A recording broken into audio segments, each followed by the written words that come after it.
प्यार और समझदारी से हर समस्या का हल निकाला जा सकता है। कविता और सत्यम की कहानी का आरंभ एक छोटे से कस्बे से होता है, जहां दोनों का जन्म हुआ और उनका पालन पोषण हुआ। सत्यम का परिवार साधारण था। उसके पिता एक किसान थे और उसकी माँ एक गृहिणी थी। वहीं कविता का परिवार भी सामान्य था, लेकिन उसकी माँ का सपना था कि उसकी बेटी पढ़ लिख कर एक ऊंचे पद पर पहुँचे।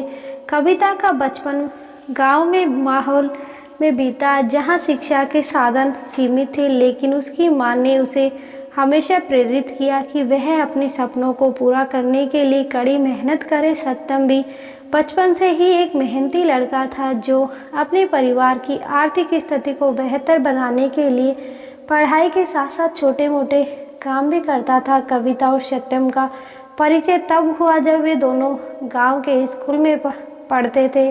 दोनों के बीच एक सामान्य मित्रता थी, जो समय के साथ गहरी होती गई। कविता हमेशा से एक मजबूत दोस्ती में बदल गया था। इस दौरान सत्यम ने एक प्राइवेट कंपनी में नौकरी कर ली, जबकि कविता ने आगे की पढ़ाई के लिए एक स्थानीय कॉलेज में दाखिला लिया। कविता के सपने बहुत बड़े थे। वह हमेशा से ही चाहती थी कि वह किसी सरकारी नौकरी में जाए, जिससे उसका और उसके परिवार का जीवन बेहतर हो सके। दूसरी ओर सत्यम का दृष्टिकोण यथावादी था। वह जानता था कि जीवन की वास्तविकताएं कितनी कठिन हो सकती है। सत्यम ने कविता से अपने सपने का इजहार किया और दोनों ने शादी करने का फैसला किया। हालांकि दोनों के परिवार में इसे लेकर बहुत असहमति थी, लेकिन उनके प्यार और समझदारी ने सभी को मना लिया। शादी के बाद सत्यम ने कविता के सपने का पूरा समर्थन किया। वह कविता को आगे की पढ़ाई के लिए प्रेरित करता रहा और अपने छोटे से वेतन में से उसकी पढ़ाई के लिए पैसा बचाता रहा। कविता ने कड़ी मेहनत की और कई प्रतियोगिता परीक्षाओं में भाग लिया। उसकी मेहनत और सत्यम के समर्थन ने उसे पुलिस विभाग में भर्ती होने में मदद की। कविता का चयन सब इंस्पेक्टर के पद पर हुआ और यह पल उसके जीवन का सबसे खुशी का क्षण था। कविता की इस सफलता ने उसे और सत्यम को गर्व से भर दिया, लेकिन यह गर्व धीरे धीरे सत्यम के लिए एक कड़वी सच्चाई में बदल गया। जब भी कोई रिश्तेदार या मित्र उनके घर आता तो सभी लोग केवल कविता की तारीफ करते और सत्यम को नज़रअंदाज कर देते। यह स्थिति सत्यम के आत्मसम्मान को चोट पहुंचाने लगी। सत्यम ने देखा कि लोग केवल कविता को ही महत्व देने लगे हैं। उसे लगा कि उसकी मेहनत और समर्पण को कोई नहीं समझ रहा। वह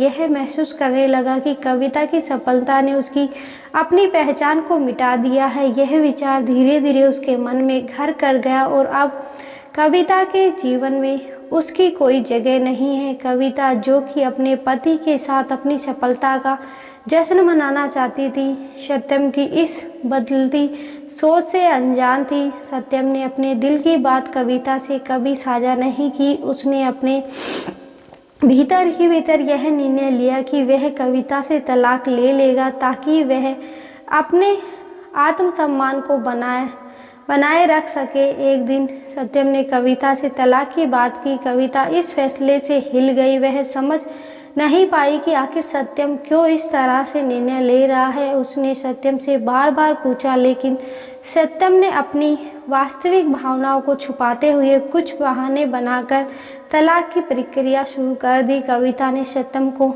मनाने की कोशिश की, लेकिन सत्यम ने कोई बात नहीं मानी। आखिरकार तलाक हो गया और सत्यम ने वह शहर छोड़ दिया। कविता के लिए यह समय बहुत कठिन था। उसने खुद को अपने काम में डुबो दिया ताकि वह इस दर्द से उबर सके। तलाक के बाद कविता ने अपने आप को पूरी तरह से अपने काम में झोंक दिया।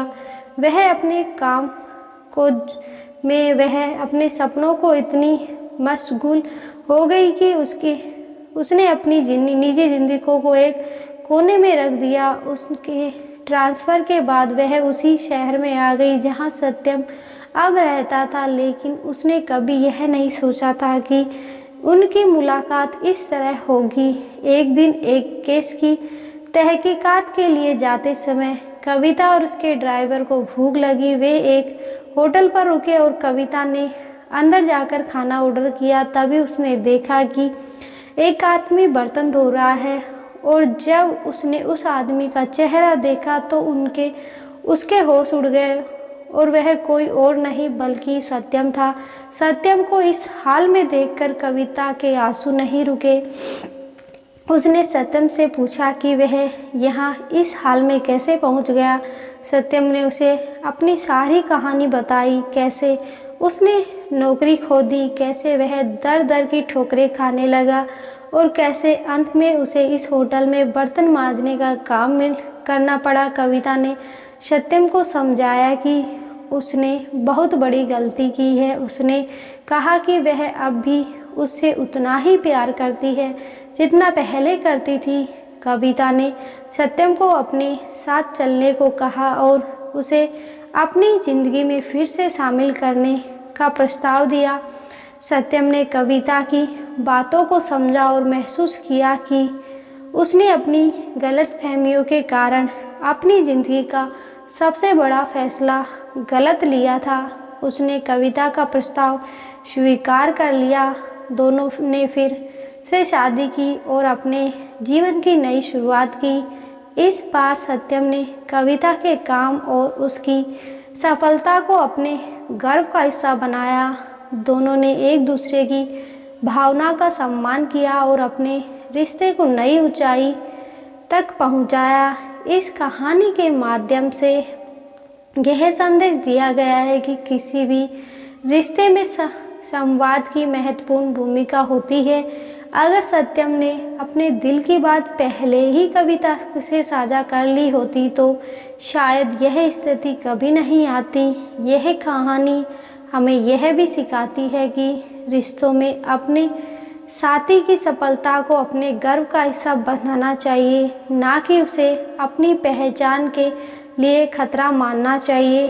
कविता और सत्यम की कहानी एक उदाहरण है कि गलतफहमियां कैसे किसी के जीवन को प्रभावित कर सकती हैं, लेकिन साथ ही यह भी दिखाती हैं कि प्यार और समझदारी से हर समस्या का हल निकाला जा सकता है। यह कहानी एक प्रेरणा है उन सभी लोगों के लिए जो अपने रिश्तों में संघर्ष कर रहे हैं। दोस्तों, हमें उम्मीद है कि यह कहानी आपको पसंद आई होगी।